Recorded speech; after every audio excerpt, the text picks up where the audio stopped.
Hi guys, ako nga pala si Paul Ervin Garcia. Ang ituturo ko sa inyo ngayon ay kung paano gamitin ang Kravat bandage kapag nasugatan o nabagok ang inyong mga kaibigan.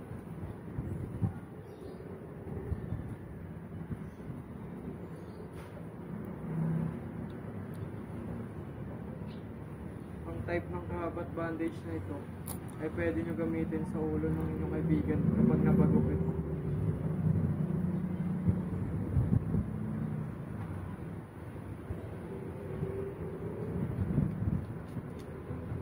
Dito nyo siya ilalagay kung nasaan ang sugat.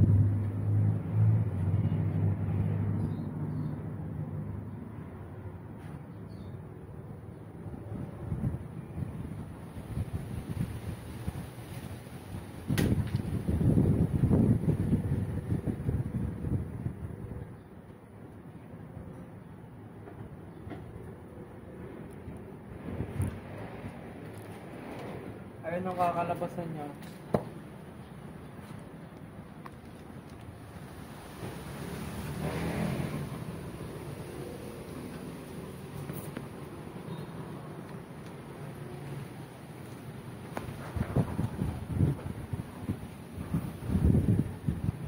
At ang next na ituturo ko sa inyo, kapag magagamit nyo ito, kapag nabalian naman ang iyong mga kaibigan.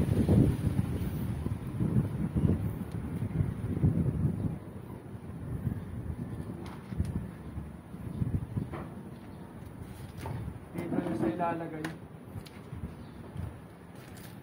sa part na to.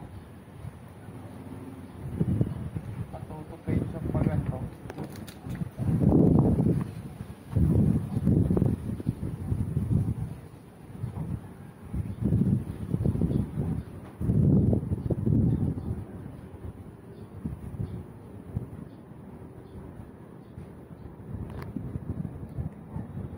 Magagamit yan kapag nabalian ng mga kaibigan niya sa basketball.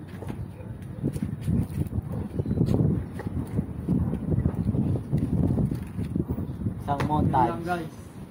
Isang montage. Thank you.